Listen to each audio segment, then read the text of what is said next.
그날도 별것 없는 하루였습니다. 마트에서 콩나물 한 봉지랑 두부 한 모, 그리고 간단히 국거리 조금만 사서 조심조심 집으로 걸어왔습니다. 이 나이가 되니 정말 필요한 건 많지 않더군요. 그저 문 열고 들어섰을 때 어머니 다녀오셨어요. 한마디라도 들을 수 있다면 그걸로 충분했습니다. 근데요. 그날따라 괜히 가슴께가 시리더라고요. 발목이 묘하게 시큰거리길래 아이고 또 날씨 바뀌려나 보다. 혼자 중얼이며 대충 넘겼습니다. 그런데 지금 생각하면 그게 다 예고였던 것 같아요. 언젠가부터요. 제가 사는 이 집이, 제가 사는 이 삶이 어쩐지 제 것이 아닌 것 같았습니다. 어느 날은 부엌 싱크대 앞에 서서 물 내려가는 소리만 한참 바라보고 있었지요. 왜 그랬을까요? 괜히 눈물이 나서 손등으로 쓱 닦아내고 말았습니다. 사람들은 묻더군요. 어머니, 도대체 무슨 일이 있었던 거예요? 근데요. 제가 그 얘길 지금부터 해드리려고 합니다. 어쩌면 당신들도 언젠가 마주할지 모를 이야기니까요. 안녕하세요. 마흔 이후 사람 공부입니다. 오늘도 찾아와 주셔서 감사합니다. 구독과 좋아요 눌러주시면 이런 이야기를 더 많은 분들과 나눌 수 있습니다. 며칠쯤 지났을까요? 낮에 다리 좀 붙이고 있다가 휴대폰이 웬일로 울리더라고요. 보니 며느리였습니다. 어머니 혹시 시간 좀 괜찮으세요? 드릴 말씀이 있어서요. 목소리가 유난히 살갑더군요. 평소 같으면 어색하게 형식만 차리고 마는 애인데 그날따라 한 톤 낮춰서 조심스레 묻더라고요. 저도 모르게 가슴께가 따뜻해졌습니다. 그래, 뭔 일인데 그러냐? 아, 네 그게요. 혹시 오늘 저녁에 잠깐 뵈어도 될까요? 그 목소리에 괜히 웃음이 났습니다. 며느리가 이렇게 먼저 만나자고 한 게 손꼽아도 몇 번이나 됐을까요? 그래라, 뭐 별일 아니면 우리 집으로 오너라. 저녁 무렵 초인종 소리가 울리더니 손주 민석이가 먼저 뛰어들어왔습니다. 할머니, 나 100점 맞았어. 학교에서 받아온 영어 시험지를 한껏 자랑스레 내밀더군요. 제가 그걸 보자마자 머리를 쓰다듬으며 웃었지요. 아이고, 우리 민석이 잘했다. 할머니가 뭐 사줄까? 아이스크림. 며느리는 뒤따라 들어오며 조금은 어색하게 웃었습니다. 어머니, 민석이 많이 컸죠? 이제 초등학교도 곧 졸업이에요. 그리고는 부엌으로 가서 물을 따라오더니 테이블에 조심스레 앉았습니다. 사실 오늘 이렇게 온 건 말씀드릴 게 있어서요. 며느리 표정이 조금 굳더군요. 저도 괜히 마음이 졸여서 왜 그러냐, 뭔 일 있나? 하고 물었습니다. 그러자 며느리가 잔을 두 손으로 꼭 쥔 채 한참을 뜸 들이다가 입을 열었습니다. 어머니, 민석이 유학을 보내볼까 해요. 그 말에 제 눈이 순간 커졌습니다. 유학? 어디로? 일단은 필리핀 어학연수로 시작하려고요. 이번 기회 아니면 애가 늦을 것 같아서요. 그래, 우리 민석이가 유학이라니. 어릴 때부터 영어책 붙잡고 자더니만 이제 다 컸구나.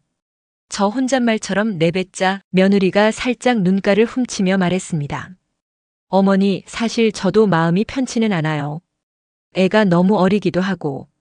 근데 지금 보내놓으면 나중엔 훨씬 수월하대요. 언니도 그랬고 주변도 다 그러더라고요.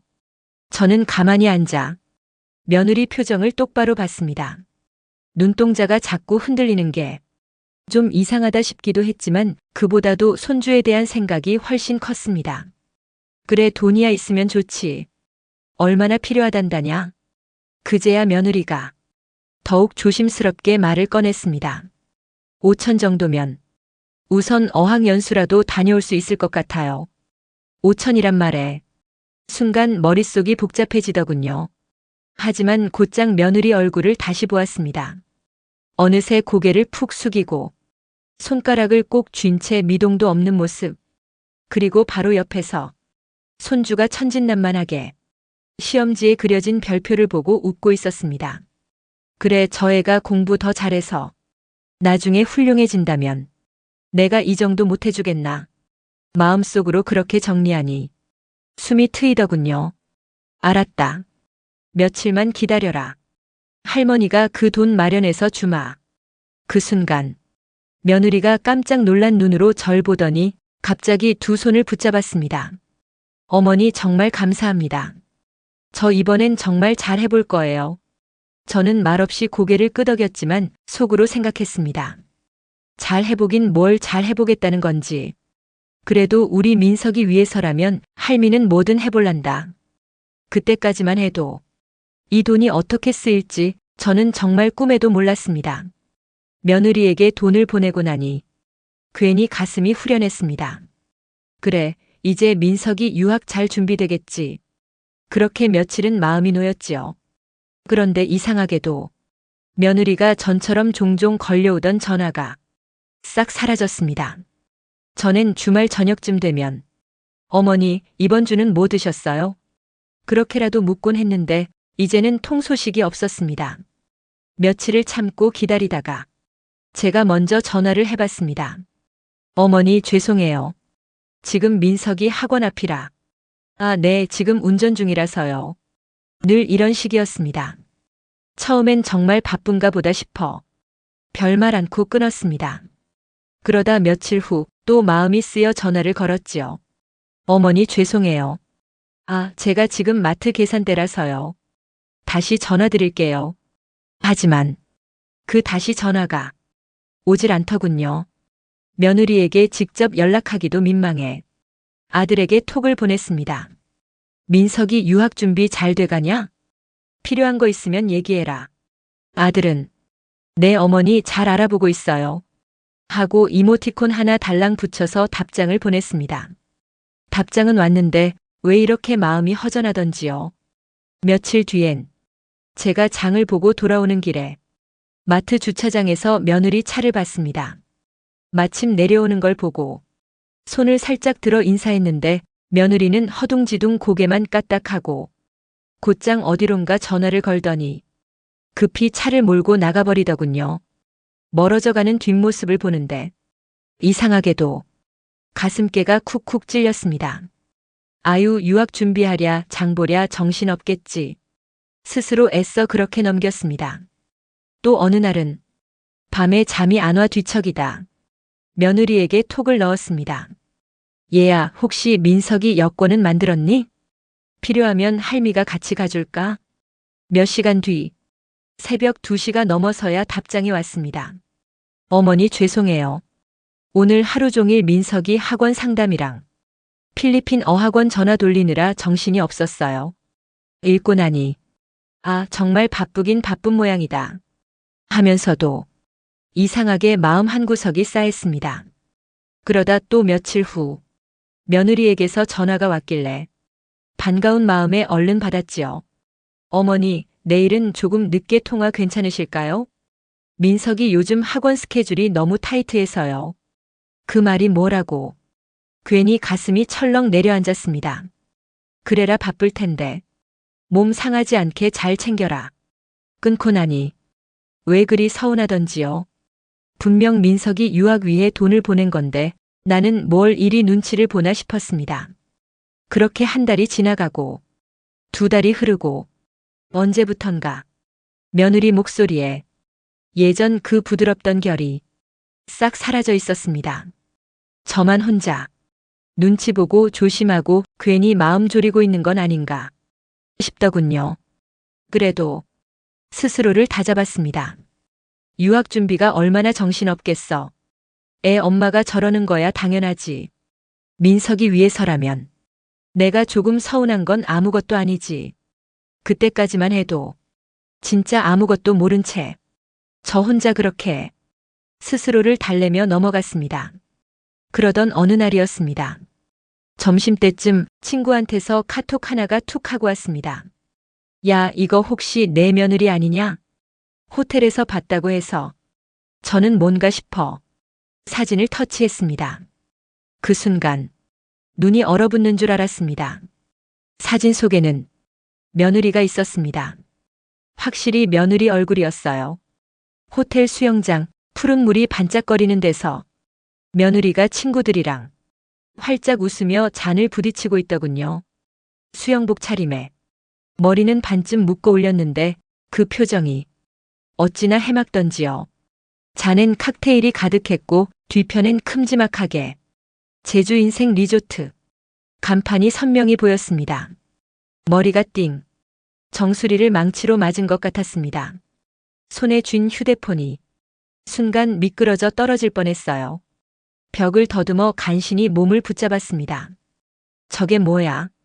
숨이 가빠지는데 마치 방 안의 공기가 한꺼번에 빠져나간 것 같았습니다. 그 자리에 서서 사진을 몇 번이고 확대해 봤습니다. 혹시 내가 잘못 본 건 아닐까 싶어서요. 그런데 며느리 얼굴 맞았습니다. 심지어 뒤에 앉아있던 친구들은 낯익은 얼굴도 있었어요. 며느리 결혼식 때 웨딩홀에서 봤던 친구들이더군요. 유학 준비한다더니 호텔은 왜 간 거야? 혼자 중얼거리다가 정말 숨이 막히는 줄 알았습니다. 손에 진땀이 흥건히 고였고 다리가 후들후들 떨려 그대로 주저앉아 버렸습니다. 한참을 앉아있다. 겨우 숨을 고르고 휴대폰을 다시 들었습니다. 그리고 또 그 사진을 열고 닫고 확인하고 또 확인했습니다. 어쩌면 내가 너무 오해하는 건 아닐까? 혹시 저게 예전 사진은 아닐까? 손가락으로 화면을 밀고 당기며 사진 구석구석을 살폈습니다. 그때 사진 한 귀퉁이에 날짜 스탬프가 찍혀 있더군요. 딱 그저께였습니다. 눈앞이 핑 도는 걸 억지로 참으며 소파 팔걸이를 꽉 움켜잡았습니다. 그 돈, 내가 준 그 돈, 손주 유학 보낸다던 그 돈, 머릿속이 온통 그 생각뿐이었습니다. 저녁이 되어서도 손이 자꾸 휴대폰으로 갔습니다. 사진을 또 열어보고 다시 닫고 몇 초 못 가 또 열었습니다. 잠들려고 누웠다가도 눈을 감으면 그 수영장 물빛이 번쩍거렸습니다. 며느리가 웃으며 잔을 들이켜던 모습이 아주 생생히 떠올랐습니다. 밤새 뒤척이다. 결국 새벽녘에 부엌에 불을 켰습니다. 물을 한 컵 마셨는데 식도가 타들어가는 것 같았습니다. 그리고 식탁에 앉아 휴대폰 화면을 다시 켰습니다. 그 사진을 또 들여다봤습니다. 그때 깨달았습니다. 아, 이제부터는 내가 이 사람들한테 뭘 물어봐야 할지 모르겠다. 사진을 본 그날 이후 며칠을 끙끙 앓았습니다. 밥을 해도 입으로 들어가는지 어디로 사라지는지도 몰랐습니다. 밤에 이불을 뒤집어 쓰고 누워 있어도 며느리가 수영장에서 웃던 얼굴이 머릿속에서 떠나질 않았습니다. 며칠을 더 참고 있었는데 이대로 있다가는 제가 더 미쳐버릴 것 같았습니다. 그래서 결국 아들에게 전화를 걸었습니다. 벨소리가 유난히 길게 울리는 것 같았습니다. 어머니 왜요? 아들이 받자 순간 말문이 막혔습니다. 숨을 한 번 크게 들이쉬고 억지로 꺼냈습니다. 니네 유학 준비는 잘 돼가냐? 아들은 한숨을 쉬며 멋쩍게 웃더군요. 아, 어머니 그게 아직 며칠 더 알아보고 있대요. 그 말투가 괜히 제 속을 긁었습니다. 아직도 알아본다? 그 돈을 준 게 벌써 몇 달 전인데. 조용히 물었습니다. 그래, 그럼 그 호텔은 뭐냐? 순간 아들이 가만히 있다가 헛웃음을 지었습니다. 호텔이요? 아, 그거 어머니, 요즘 애들 스트레스 얼마나 많은데요. 숨이 콱 막혔습니다. 스트레스? 내 며느리가 친구들이랑 잠깐 다녀온 거 가지고 왜 그러세요? 솔직히 요즘 애들 다 그러잖아요. 저는 그 자리에서 숨도 못 쉬고 얼어붙었습니다. 한참을 말이 없자 아들이 어색한지 어머니 계세요? 하고 물었습니다. 그제야 가쁜 숨이 터져 나왔습니다. 그 돈은 민석이 유학 간다고. 그러자 아들은 더 황당하다는 듯 웃으며 대꾸하더군요. 아니 어머니, 아직 유학 안 간다고 돈 못 쓰라는 법 있어요? 어차피 다 민석이 위해 쓰는 거죠. 그 말에 가슴께가 덜컥 내려앉았습니다. 호텔이랑 술집이 민석이를 위한 거냐? 그러자 아들이 헛기침을 하더니 목소리를 낮췄습니다. 에이 어머니, 그거 뭐 큰 돈도 아니고 며느리가 좀 쉬었다 올 수도 있죠. 그때 깨달았습니다. 이 사람들은 아무렇지도 않은 거구나. 내가 몇 날 며칠 가슴 졸이며 고민한 이 일들이 이 사람들에겐 아무 일도 아닌 거구나. 전화기를 손에 쥔 채 멍하니 앉아 있었습니다. 저쪽에선 어머니 너무 신경 쓰지 마세요. 민석이 잘 크고 있잖아요. 그런 소리가 희미하게 들려왔습니다. 결국 저는 대답도 못하고 전화만 끊었습니다. 끊고 나니 손에 식은땀이 잔뜩 배어 있었습니다. 전화를 끊고 나니 손이 덜덜 떨렸습니다. 휴대폰을 소파 위에 던지듯 내려놓고 그 자리에 그대로 주저앉았습니다. 가만히 있다. 무릎 위에 얼굴을 묻고 한참을 숨만 내쉬었습니다. 그러다 나도 모르게 작게 중얼거렸습니다. 내가 잘못한 건가? 다음 날 마음이 너무 갑갑해 장이라도 좀 보려고 시장에 나갔습니다. 그런데 야채 가게 앞에서 동네에 오래 살던 이웃이 말을 걸더군요. 어머니, 며느리 유학 보낸다더니 잘 돼가시나 봐요? 며칠 전에 누구한테 들었어요. 부럽다, 우리 손주는 아직 그럴 나이도 아닌데. 저는 허허 웃는 척하면서도 가슴께가 다시 내려앉는 느낌이 들었습니다. 아유, 뭐 그러게요. 말을 제대로 잇지도 못한 채 그냥 비닐봉투를 꼭 움켜쥐었습니다. 그 짧은 순간이 왜 그렇게 길게 느껴지던지요. 집에 돌아와 장바구니를 부엌 싱크대에 올려놨습니다. 팔을 다듬고 물을 썰고 냄비에 물을 올려두었는데 그러고 나서 가만히 서 있었습니다.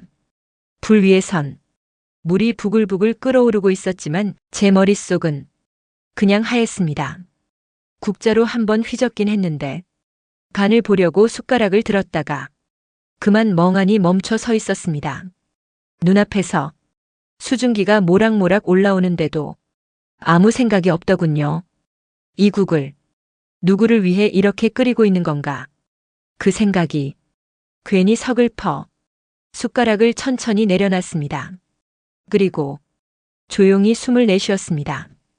결국 저는 은행에 직접 갔습니다. 며느리가 쓰던 가족카드가 제 이름으로 돼 있었거든요. 어머니, 따님 카드 내역 좀 뽑아드릴까요? 창구 직원이 아무렇지 않게 물었습니다.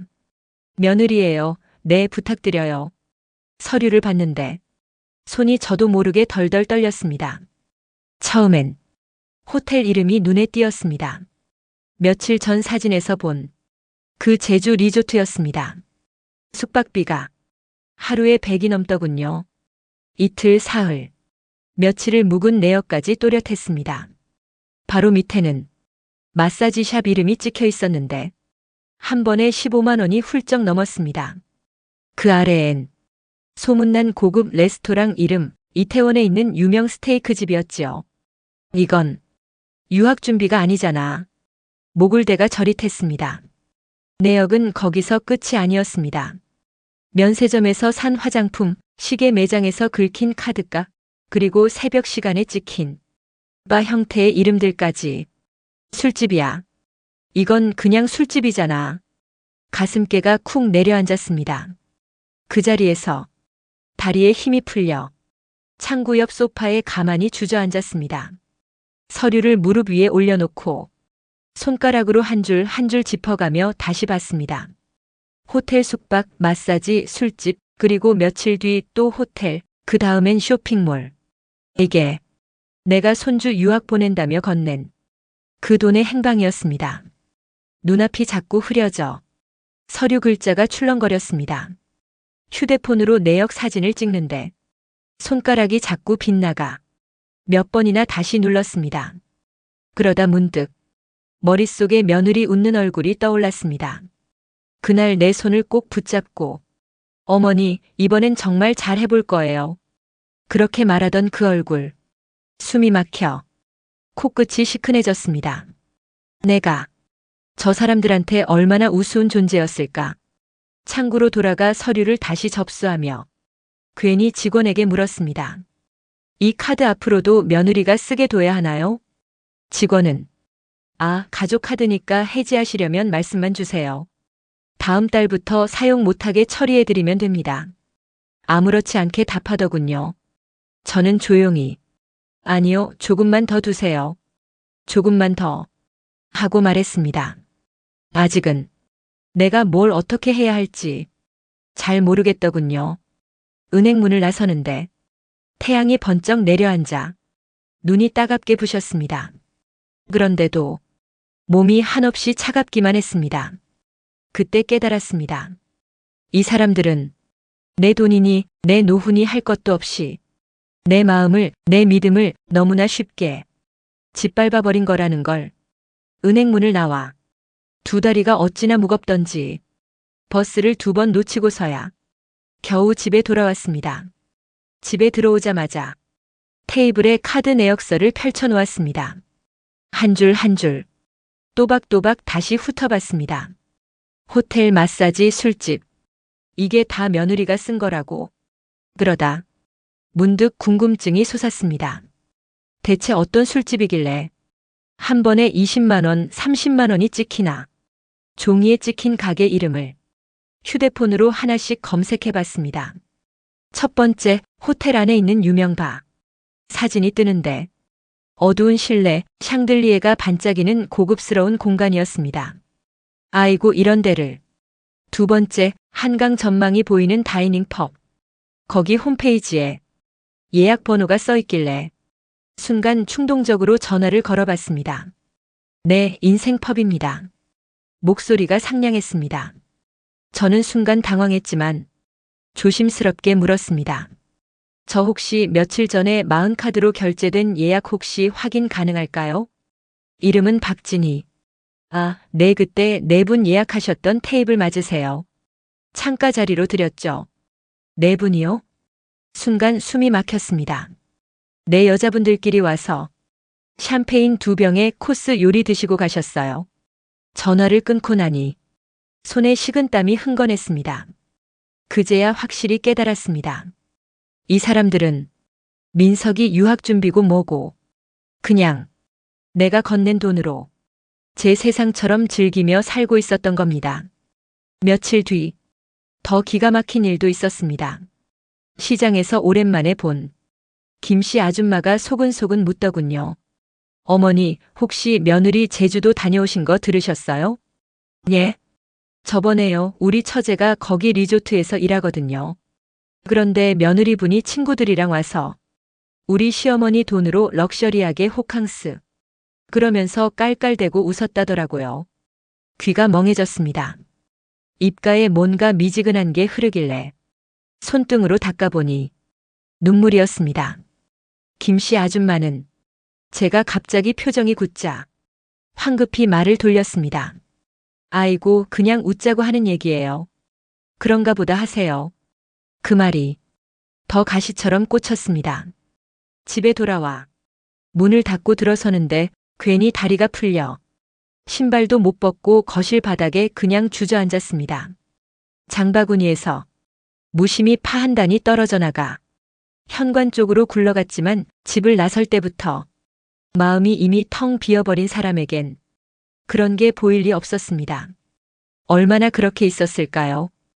허리를 겨우 펴 테이블에 앉았습니다. 그리고 아무도 없는 집에서 가만히 두 손을 모았습니다. 손가락 사이에 차가운 공기만 스며드는 것 같았습니다. 밤이 되어도 불을 켜지 않았습니다. 거실 창문 너머 가로등 불빛만 어른어른 비치는데 그 불빛이 왜 그렇게 멀게만 느껴지던지요. 결국 저는 자리에서 일어나 안방 서랍을 열었습니다. 거기엔 결혼식 때 찍은 사진이 있었습니다. 그때 제 남편 민석이 아버지는 저보다 훨씬 수척해 보였지만 그래도 얼마나 든든했는지 모릅니다. 그 옆에 민석이가 아장아장 걷던 사진도 있었습니다. 손가락으로 사진 위를 천천히 쓸었습니다. 내가 뭘 그렇게 잘못 살았나. 평생 고생만 했어도 우리 애들 잘 크면 그걸로 됐다 싶었는데 그 순간 시장에서 들은 김씨 아줌마 목소리가 또렷하게 귓가에 맴돌았습니다. 시어머니 돈으로 럭셔리하게 호캉스.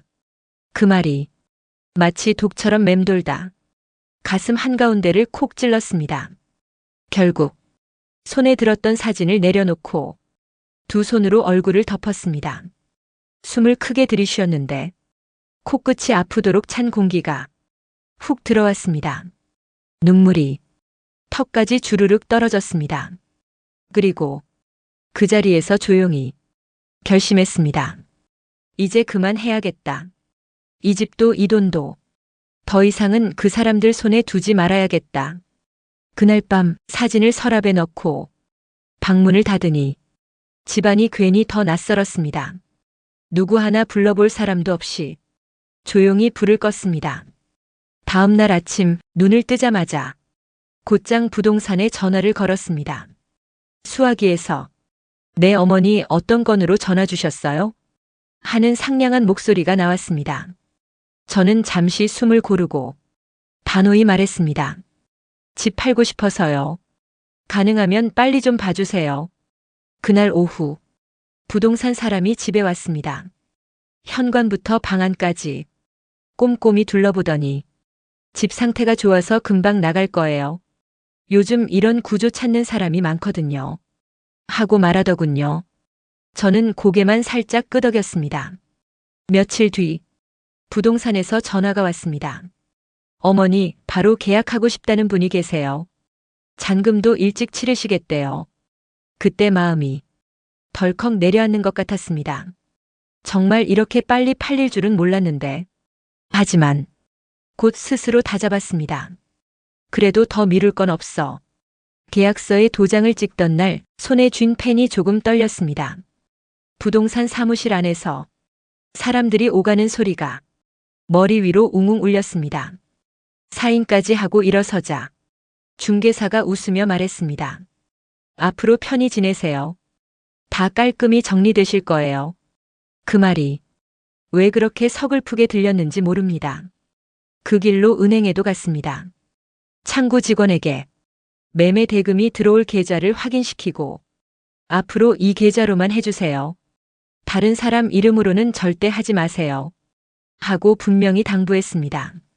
직원은 아유 그럼요 어머니. 혹시 추후에 상속세나 절세 계획도 필요하시면 말씀 주세요. 하고 친절하게 웃었습니다. 저는 고개를 저었습니다. 아니요, 그런 건 아직 필요 없어요. 그냥 제 이름으로만 깔끔히. 그거면 됩니다. 집에 돌아와 방 한가운데 앉아 서류들을 한 장 한 장 꺼냈습니다. 등기부등본, 계약서, 통장거래 내역서. 그 종이들이 어찌나 무겁게 느껴지던지요. 결국 작은 공책 하나를 꺼내 펜으로 또박또박 써내려갔습니다. 내 재산 내역, 아파트 매매 대금, 예금 잔고, 정기예금. 혹시라도 나중에 내 기억이 흐릿해지더라도 헷갈리지 않게 하기 위해서였습니다. 그렇게 적고 나니 숨이 조금 트이는 것 같았습니다. 손끝이 시려 컵에 물을 따라 마셨는데 그 물맛이 괜히 시큼했습니다. 밤에는 불을 끄고 거실 창가에 앉았습니다. 가로등 불빛에 서류가 올려진 테이블이 희미하게 보였습니다. 그 종이장들 위로 내 평생이 조용히 눌러 앉아 있는 것 같았습니다. 손가락으로 테이블 가장자리를 천천히 쓸었습니다. 이제 누구도 함부로 가져가게 두지 않을 거다. 그 말이 속으로 또렷하게 스며들었습니다. 그때야 비로소 마음이 조금 놓였습니다. 내가 내 손으로 내 삶을 정리한다는 게 이토록 단단한 일인 줄 그제야 알았습니다. 저녁 무렵 집 초인종이 울렸습니다. 문을 열어보니 아들이랑 며느리가 나란히 서 있었습니다. 며느리는 눈가가 빨갰고 아들은 입술을 깨물며 어색하게 인사했습니다.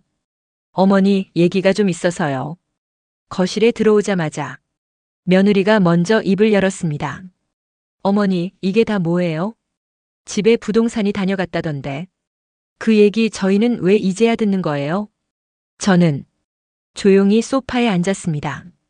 그리고 테이블 위에 아직 남아있던 등기 이전 서류와 잔금 입금표를 툭 하고 내려놨습니다. 내 인생 다시 찾으려고. 니들하고는 이제 끝이다. 그 한마디가 방안 공기를 서늘하게 갈랐습니다. 며느리 얼굴이 금세 시뻘개지더니 양손을 허리에 올리고 소리를 질렀습니다. 저희가 뭘 그렇게 잘못했다고 이러세요? 유학 준비도 이제 다시 하려던 참이었는데 어머니가 너무 극단적으로 나가시니까 그렇죠. 그 목소리가 집안 가득 울려 퍼졌습니다. 저는 잠시 며느리 얼굴을 바라보다 고개를 돌렸습니다. 그리고 말없이 아들을 바라봤습니다. 아들은 제 눈을 피하더니 끝내 아무 말도 못하고 고개를 푹 숙였습니다. 그 모습에 가슴께가 또 한 번 쿡 찔렸지만 이제는 마음을 흔들리지 않기로 했습니다. 며느리가 다시 입을 열었습니다. 솔직히 유학 비용도 아직 남아있잖아요.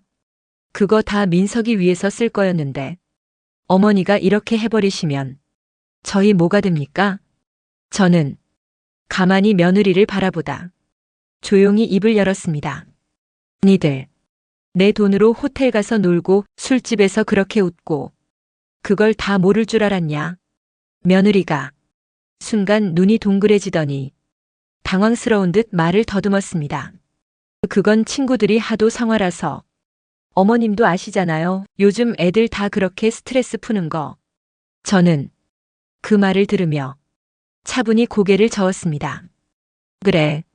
니들 스트레스 푸는데 내 노후 다 써주며 살 순 없다. 며느리는 입을 앙 다물더니 갑자기 목소리를 높였습니다. 아니, 저희가 언제 그렇게까지 했다고요? 어머니가 돈이 많으시니 그 정도야. 저희야 다 민석이 위해서 그런 거지. 어머니 망하라고 쓴 것도 아니잖아요. 그 억지스러운 말에 숨이 콱 막혔지만 참았습니다. 그리고 아들 쪽으로 시선을 돌렸습니다. 너는 내 마누라 저러는 거 보고도 할 말 없냐? 아들은 여전히 고개를 떨군 채 작게 입술만 달싹였습니다. 죄송해요, 엄마. 그 짧은 말이 어찌나 허망하게 들리던지 저는 숨을 깊이 들이쉬었습니다. 그리고 더는 말하지 않았습니다. 잠시 정적이 흘렀습니다. 며느리가 뭔가 더 말하려다 저의 굳은 표정을 보더니 입을 꾹 다물었습니다. 아들은 그저 고개를 더 깊게 숙였습니다. 그렇게 집안의 묘한 침묵이 한참을 흘렀습니다. 결국 며느리가 한숨을 내쉬더니 가요 하고 아들을 툭 치며 일어섰습니다. 아들은 그제야 자리에서 힘없이 일어나 저를 한번 흘끗 보고 그대로 따라 나갔습니다. 며느리는 현관 앞에서 신발을 신다가 갑자기 다시 몸을 돌렸습니다. 어머니, 나중에 후회하지 마세요. 그 말투가 마치 우릴 이렇게 내치고 살 수 있겠냐 하는 듯 비웃음이 묻어 있었습니다. 저는 가만히 며느리 눈을 바라봤습니다. 그러자 며느리가 잠깐 시선을 피하더군요. 그 옆에서 아들은 여전히 고개를 숙인 채 말없이 신발끈만 만지작거렸습니다. 그리고 저는 조용히 한마디만 했습니다. 후회는 니들이 하게 될 거다. 그 말에 며느리 얼굴이 순간 굳었습니다. 그러더니 툭 하고 혀를 차고 현관문을 열고 나가버렸습니다. 아들도 머뭇거리다 따라 나갔습니다. 문이 닫히자 집안이 한순간 숨도 안 쉬는 것처럼 조용해졌습니다. 저는 문 앞에 잠시 서 있다가 거실로 돌아와 천천히 의자에 앉았습니다. 그리고 조용히 숨을 들이마시고 내쉬었습니다. 이상하게도 가슴께가 조금 가벼워진 느낌이 들었습니다.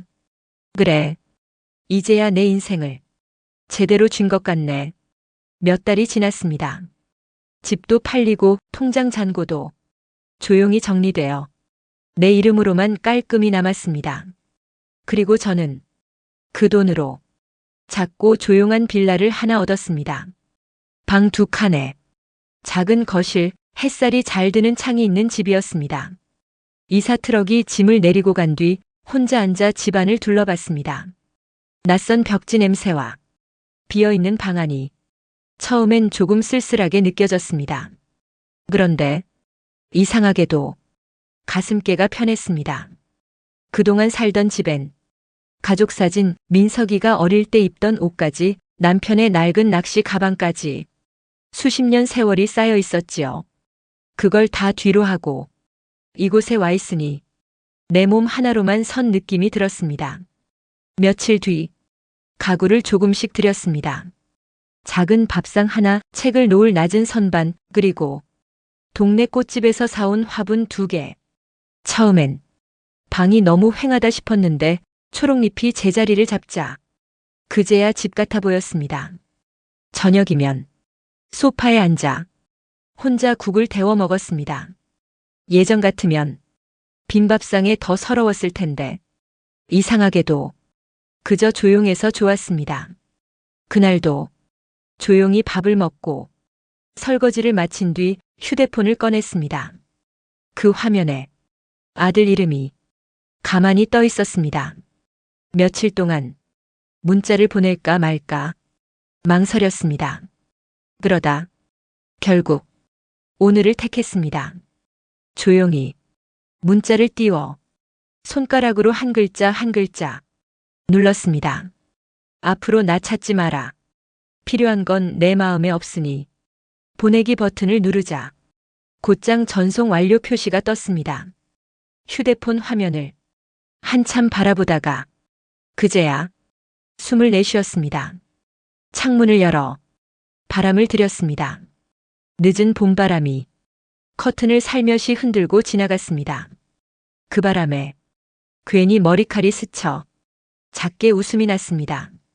그래, 이제야 제대로 홀가분하구나. 마음 한구석이 조용히 그러나 단단히 서 있는 느낌이 들었습니다.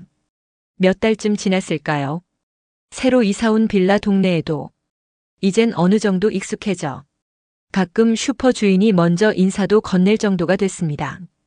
그러다 문득 약이 떨어져 예전 살던 동네에 있는 익숙한 약국까지 일부러 다녀오게 됐습니다. 예전 약국이 낫지. 거긴 내 처방 기록도 있고. 괜히 그런 생각이 들었습니다. 약을 받고 나오는 길 시장 골목을 한번 훑었습니다. 그곳은 예전엔 매일같이 다니던 길이었습니다. 장사꾼들 목소리, 튀김 냄새, 서로 인사하는 사람들까지 낯익은 풍경이 그대로였습니다. 그때 멀리서 김씨 아줌마가 제 쪽을 보더니 손을 흔들었습니다. 어머니, 여기 웬일이세요? 요즘 얼굴이 안 보여서 다들 궁금해했는데 저는 애써 웃으며 대답했습니다. 예, 좀 멀리 이사 갔어요. 근데 약 지으러 잠깐. 아이고, 그래도 이렇게 뵈니 반갑네요. 그렇게 서서 김씨 아줌마와 몇 마디 나누는데 그 옆에 있던 또 다른 아주머니가 불쑥 말을 꺼냈습니다. 어머니, 근데 며느리 쪽은 요즘 좀 힘들다던데요? 저는 순간 가슴께가 쿡 하고 내려앉았습니다. 힘들다니요? 그러자 김씨 아줌마가 목소리를 낮추며 말했습니다. 아유, 그게 며느리네가 그동안 카드 돌리고 대출 돌린 게 얼마나 많았는지 몰라요. 옆 아주머니가 거들며 속삭였습니다. 듣자 하니 집도 거의 넘어갔다나 봐요. 며느리가 워낙 사람들 모이는데 좋아하고 돈 쓰는 거 아까워할 줄 몰라서 동네에선 그 소문 다 돌아요. 저는 숨만 천천히 내쉬었습니다. 그 말이 마치 귀에 못질하듯 푹푹 박혔습니다. 김씨 아줌마가 제가 너무 말이 없자 괜히 미안했는지 어색하게 웃으며 말했습니다. 아유, 괜한 소리해서 죄송해요. 어머니야 이제 다 정리하고 마음 편히 사시는데 괜히 저희가 옛날 얘기만 꺼낸 거죠. 저는 작게 고개를 저었습니다. 아니에요. 괜찮아요. 그리고 장바구니를 더 꼭 쥐었습니다. 그 길로 바로 시장을 빠져나왔습니다. 집으로 돌아오는 버스 안에서 창밖만 멍하니 바라봤습니다. 버스가 시장 앞을 다시 지나칠 때 방금 들은 말들이 머릿속에 그대로 맴돌았습니다. 카드 돌리고 대출 돌린 게 얼마나 많았는지 몰라. 집도 거의 넘어갔다나 봐. 집에 돌아와 식탁에 장바구니를 놓고 멍하니 앉았습니다. 머리가 이상하게 무거워 두 손으로 살며시 눌렀습니다. 그리고 창문을 바라봤습니다. 저 너머로 보이는 조그만 가로등 불빛이 괜히 더 싸늘해 보였습니다. 그 불빛 아래 내 아들이 며느리가 작게 웅크린 채 서 있는 모습이 어렴풋이 떠오르다 스르르 사라졌습니다. 그로부터 몇 달이 더 흘렀습니다. 조용히 살던 빌라에서 화분에 물을 주고 간단히 국을 끓여 먹는 그런 나날이 이어졌습니다. 그날도 혼자 밥을 다 먹고 식탁을 닦고 있는데 초인종 소리가 울렸습니다. 이 시간에 누가 올 사람이 없는데 가슴께가 순간 철렁 내려앉았습니다. 문을 조심스레 열어보니 그곳에 아들이 서 있었습니다. 몇 달 만에 본 얼굴이 놀랄 만큼 상해 있었습니다. 턱은 더 깎여나가 볼이 쑥 들어갔고 눈밑은 시커멓게 꺼져 있었습니다. 저는 멍하니 그 모습을 바라봤습니다. 아들은 아무 말 없이 가만히 서 있었습니다. 그러다 시선을 내리깔며 작게 중얼거렸습니다. 엄마, 나 와이프 도망갔어. 그 말이 현관문 사이로 조용히 스며들어왔습니다. 빚쟁이들이 며칠 전부터 들이닥쳤는데 와이프는 그날 아무 말도 없이 짐 싸서 나가버렸어. 목소리가 점점 바스러지듯 약해졌습니다. 저는 그저 문 손잡이를 쥔 채 가만히 서 있었습니다. 아들이 손으로 얼굴을 덮더니 천천히 몸을 웅크렸습니다. 나 어떡해. 엄마 나 이제 진짜 아무것도 없어. 그 목소리가 바람 빠진 풍선처럼 턱 하고 꺼져버렸습니다. 그 자리에서 주저앉는 아들을 저는 조용히 내려다봤습니다. 손이 조금 움직이다 결국 그대로 멈췄습니다. 아들은 발치에 주저앉은 채 손가락을 덜덜 떨며 말했습니다. 엄마, 그동안 카드 돌리고 대출 돌려서 그거 이자 막느라 그게 이렇게까지 될 줄은. 말끝을 흐리더니 목젖이 울컥 올라오는 게 보였습니다. 엄마, 우리 민석이 어떡해. 학교도 못 다니게 생겼어. 나 이제 진짜 아무 데도 갈 데 없어. 그 말이 아파트 복도에 조용히 울렸습니다. 저는 숨을 천천히 들이마셨습니다. 눈앞에서 초라하게 무너져 있는 아들을 보니 가슴이 다시 쿡 하고 내려앉았습니다. 하지만 이미 너무 많은 것을 겪었습니다. 손가락에 힘이 들어갔습니다. 그래도 이제 더 이상은 안 돼. 아들은 눈가를 손등으로 거칠게 훔쳤습니다. 그러다 애써 저를 올려다보았습니다. 엄마, 우리 정말 다시는 못 돌아가? 그 물음이 바람 속에서 가느다랗게 떨렸습니다. 저는 잠시 눈을 감았다가 조용히 뜨며 아들의 눈을 똑바로 바라봤습니다. 그러자 아들이 고개를 푹 숙였습니다. 그렇게 한참을 서 있었습니다. 아들은 결국 힘없이 일어나 터덜터덜 계단을 내려갔습니다. 문이 닫히고 집 안에 고요가 스며들었습니다. 저는 문 앞에 가만히 서서 숨을 고르고 있었습니다. 마음 한구석이 서늘이 비어갔지만 이제는 그 빈자리가 더 이상 무섭지 않았습니다. 늦은 밤이었습니다. 휴대폰 화면에 낯익은 이름이 깜빡였습니다. 잠시 망설이다 전화를 받았습니다. 엄마, 숨을 고르는 소리가 들렸습니다. 곧이어 허겁지겁 쏟아지는 울음 섞인 목소리. 엄마 나 다시 돌아가면 안 될까? 정말 이제 아무 데도 못 가겠어. 그 말이 밤 공기처럼 스르르 스며들었습니다. 저는 휴대폰을 귀에 댄 채 조용히 숨만 내쉬었습니다. 아들은 숨을 들이키며 더욱 떨리는 소리로 말했습니다. 엄마, 우리 민석이도, 걔도 이제, 정말 어떡해. 그 목소리가 점점 작아지다 숨죽여 흐느끼는 소리로 바뀌었습니다. 저는 조용히 눈을 감았다 떴습니다. 그리고 천천히 입을 열었습니다.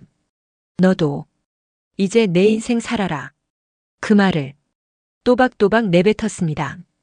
작게 떨리는 목소리가 휴대폰을 타고 저쪽까지 닿는 게 느껴졌습니다. 엄마도 그러려 한다. 그 말을 끝으로 조용히 통화를 끊었습니다. 휴대폰 화면이 꺼지며 거실엔 다시 고요가 내려앉았습니다. 저는 휴대폰을 테이블 위에 내려놓고 한참을 가만히 앉아 있었습니다. 어깨 위에 작게 내려앉은 고요가 이상하게 전보다 훨씬 가볍게 느껴졌습니다. 전화를 끊은 뒤 휴대폰을 뒤집어 테이블 위에 놓았습니다. 작게 울리던 진동까지 순간 멎어버리니 거실이 더 조용해졌습니다. 손을 살며시 맞잡았습니다. 두 손이 자기 체온으로만 겨우 따뜻해지는 느낌이었습니다. 가만히 앉아있다. 문득 몸을 일으켰습니다. 창가로 다가가 커튼을 살짝 젖히고 바깥을 바라봤습니다. 늦은 시간 가로등 불빛이 조용히 도로를 비추고 있었습니다. 차 한 대 없이 텅 빈 길이 어딘지 모르게 내 마음 같았습니다. 그래도 이게 훨씬 편하구나. 마음속으로 짧게 그렇게 내뱉었습니다. 다시 커튼을 내려놓고 거실로 돌아섰습니다. 발걸음이 이상하리만치 가벼웠습니다. 작은 스탠드를 켜니 주황빛 불이 방 안을 부드럽게 채웠습니다. 그 불빛 속에서 혼자 있는 내가 더 이상 불행해 보이지 않는 듯도 했습니다. 그 뒤로 아들은 더 이상 찾아오지 않았습니다. 늦은 밤 전화도 불쑥 문 앞에 나타나는 일도 모두 사라졌습니다. 조용했습니다. 아침이면 가끔은 지독히 고요해 괜히 라디오를 틀어놓기도 했습니다. 방송에서 나오는 낯선 사람들의 수다 소리가 집안을 가볍게 채워줬습니다. 밥은 여전히 혼자 차려 먹었습니다. 처음에는 숟가락이 자꾸 멈췄지만 이제는 국을 휘저으며 스스로 맛을 보기도 했습니다. 가끔 민석이가 떠오를 때도 있었습니다. 학교 갔을 때 해맑게 웃던 얼굴, 손을 꼭 잡으며 할머니, 나 100점 맞았어. 외치던 그 목소리. 그때마다 가슴께가 잠시 쓰라렸다가 조용히 쓰러지곤 했습니다. 그럴 때면 창가에 놓인 화분을 살폈습니다. 초록잎이 어느새 더 크고 짙어져 있었습니다. 손끝으로 살며시 만져보며 그래, 넌 잘 크고 있구나. 작게 중얼였습니다. 밤에는 스탠드를 켜놓고 책을 조금 읽다 잠이 들었습니다. 문득 깨어나 옆을 보아도 텅 빈 자리. 하지만 그게 이제는 그리 슬프지 않았습니다. 이게 내 인생이구나. 이제서야 내가 사는 것 같네. 그렇게 생각하며 다시 눈을 감았습니다. 그리고 마음속으로 아주 조용히 짧게 속삭였습니다. 내가 나를 끝까지 지키며 살겠다. 오늘도 마흔 이후 사람 공부와 함께 해주셔서 감사합니다.